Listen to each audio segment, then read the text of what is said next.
So today we are going to be comparing three budget Samsung phones to help you decide which one you should get. All the phones here are priced below $200. They share a lot of similarities as well as differences. We are going to explore all aspects in this video, and I've used these phones extensively between 2019 to 2020. If this is your first time here, please subscribe to the channel as it will mean a lot to me and it will help me grow here on YouTube. All the devices here have a similar build. We have the same polycarbonate build across all the three devices, and Samsung preferred to call it plastic.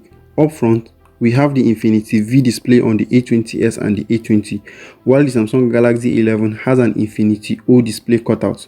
There is a fingerprint on the back of the phones. As for ports, we have a USB Type-C across all the devices, and they all have down-firing speaker, although that of the A20s is louder. They all have the headphone jack. Volume and power key are on the right side on the Samsung Galaxy A20 and A11, while the A20s has the power key on the left and volume rockers on the right. Now let's talk about the display. Since they are budget phones by Samsung, they all come with 720 pixel resolution. Both the A11 and A20 come with a 6.4-inch display, while the A20s has a 6.5-inch display. The A20 has a Super AMOLED display and the A20s has an IPS LCD display, while the Samsung Galaxy A11 comes with a PLS TFT display. It's difficult to figure out why there have been a downgrade when it comes to the display across the budget phones by Samsung. Without doubt, the AMOLED display on the A20 is the best among the three devices. It also has Gorilla Glass 3 protection, which is not on the A11 and A20s. Viewing angles are better on the AMOLED panel, and even when the sunlight hits the phone directly, the A20 is clearly ahead. For gaming, I prefer the A20s display because it's a bit bigger. The PLS TFT on the A11 is the lowest, but not really bad. Only just a little separates it from the IPS on the A20s. You get a lot of bright colors from the displays as well. We have similar camera configurations. All the three devices have a 30 megapixel main camera.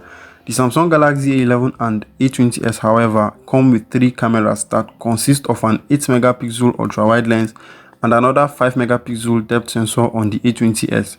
The A11 has a 5 megapixel ultra-wide lens and a 2 megapixel depth sensor. The A20 only has two cameras. The second camera is a 5 megapixel ultra-wide lens.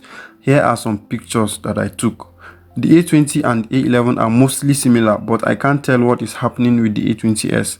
Do let me know in the comment which is the best camera among these three devices.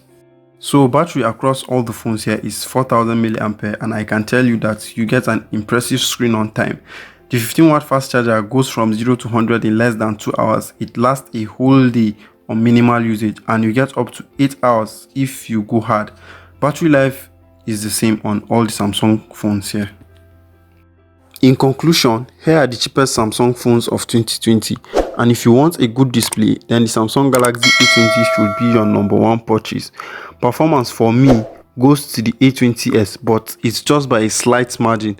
But the trending design of the Infinity O display always stand out on the Samsung Galaxy A11. Give this video a like if it was useful, and do subscribe to the channel. Have a lovely day.